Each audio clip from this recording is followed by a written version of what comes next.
Assalamualaikum warahmatullahi wabarakatuh. Apa kabar teman-teman?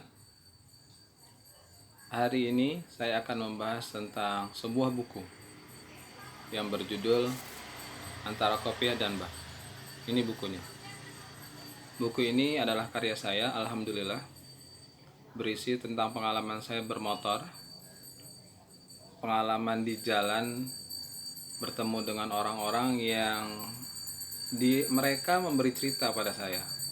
Ada tentang pengalaman pribadi saya, ada saya melihat orang sedang parkir motor misalnya, atau tentang penambal ban yang banyak dipercaya orang gitu ya.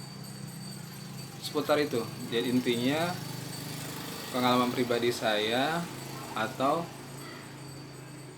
pengamatan saya terhadap orang-orang yang ada di jalan. Ini isi buku ini. Kenapa diberi judul Antara Kopiah dan Bah? Kopiah ini mengisyaratkan bahwa isi buku ini berisi pesan moral, pesan universal, ada nilai spiritualnya gitu. Itu untuk menggambarkan isi buku ini. Kenapa buff? Buff itu kan adalah penutup mulut, muka, hidung gitu ya. Seperti yang sekarang biasa kita lihat, seperti masker gitu ya. Untuk menunjukkan bahwa ini pengalaman seorang biker gitu. Oke. Ada banyak cerita di sini. Misalnya ada cerita antara pengamen dan pengendara motor. Pengalaman ini ketika saya sedang berada di Metro Mini. Waktu ceritanya saya pergi ke teman bos untuk menyerahkan sebuah berkas gitu. Di atas Metro Mini, kami penumpang Metro Mini dikunjungi oleh dua orang pengamen, satu anak muda, satu anak-anak. Bayang ya, mereka bernyanyi biasa, namanya pengamen ya, bernyanyi. Lagu pertama saya bingung, ini lagu apa gitu ya, cuma yang jelas sih lagu tentang cinta gitu ya. Yang kedua nyanyi tentang lagunya Iwan Fals yang berjudul Bongkar. Lagu ini saya sedikit banyak hafal, jadi saya ikutin gitu kan. Pengamen nyanyi saya ikutin. Di tengah lagu pengamen ini bingung gitu. Seingat saya, ini pengamen ada salah menyanyikan lagu. Kenapa? Karena dia seharusnya menyanyikan lirik itu di bawah, tapi dia nyanyikan di atas. Yang seharusnya belum selesai nyanyi, jadi harus menyelesaikan lagu gitu, karena lirik yang di bawah sudah dinyanyikan di atas gitu kan. Saya tahu dia salahnya begitu. Turun kan ceritanya, saya menyelesaikan urusan ke klien bos, ke teman bos, menyerahkan berkas. Saya pulang kembali ke kantor, naik Metro Mini lagi. Dalam perjalanan itu kembali kami penumpang Metro Mini didatangi dua pengamen. Ternyata pengamen yang sama, seorang anak muda dan anak kecil. Suara anak kecilnya itu ya apa ya, match dengan suara anak muda itu. Jadi suaranya kan lengking gitu, masih pure bersih gitu suaranya. Sama lagu pertama nggak tahu saya lagu siapa gitu. Yang kedua lagu Bongkar. Tapi kali ini bedanya, si pemuda ini menyanyikan dengan lengkap, benar, tanpa ragu dia menyelesaikan lagunya. Udah tuh ceritanya, selesai, turun. Pelajarannya apa coba? Pelajaran yang bisa diambil. Pelajaran yang bisa diambil, saya nangkapnya begini. Si pemuda ini, si pengamen ini kan salah menyanyikan lagu gitu ya.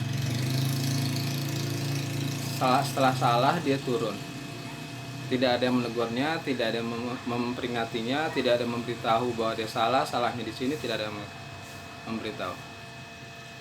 Terus dia beraksi lagi dong, namanya pengamen ya, beraksi lagi tapi dengan benar. Dan saya saksinya gitu kan. Jadi ternyata ada orang yang dia menyadari dirinya salah, dan dia harus merubah kembali kepada yang benar tanpa harus menunggu orang menegurnya gitu loh. Ada orang seperti itu gitu loh ternyata. Nah, kebanyakan kita mungkin ya, kebanyakan kita harus ditegur dulu, harus dipukul dulu gitu ya, untuk menyadari bahwa diri kita salah. Tapi pengamen ini luar biasa. Tanpa ditegur, dia menyadari bahwa dirinya salah dan dia segera memperbaiki dirinya. Di zaman sekarang, orang yang sudah tahu salah malah mencari pembenaran, malah mencari kambing hitam. Iya enggak? Para koruptor misalnya udah tahu salah, supaya dia terbukti tidak bersalah padahal dia bersalah dan tahu bahwa dirinya salah, dia memanggil pengacara untuk membenarkan tindakannya. Ada satu cerita pembandingnya ya, pembanding dari cerita pengamen ini. Suatu ketika saya naik angkot ke arah Pondok Gede. Dari arah yang berlawanan, dari arah Pondok Gede ada sebuah motor. Dia mengambil jalurnya si angkot gitu. Kebayang nggak? Kira-kira gimana tuh? Hampir tabrakan kan? Orang jalurnya si angkot diambil sama si motor begitu kan? Apa yang terjadi? Si pengendara motor itu salah. Padahal si pengendara motor itu marah. Padahal dia tahu dirinya salah yang ambil jalur si angkot. Nah, teman-teman mau jadi siapa? Si pengendara motor yang tahu dirinya salah tapi marah-marah, atau si pengamen yang dirinya sadar bahwa dirinya salah dan segera memperbaiki dirinya tanpa harus ditegur oleh orang lain, tanpa harus dimarahi oleh orang lain. Itu satu cerita. Menarik kan? Oke, itu saja mungkin ya, karena ntar kalau cerita semua kepanjangan gitu kan, bisa satu buku saya bacanya. Mudah-mudahan manfaat. Assalamualaikum warahmatullahi wabarakatuh.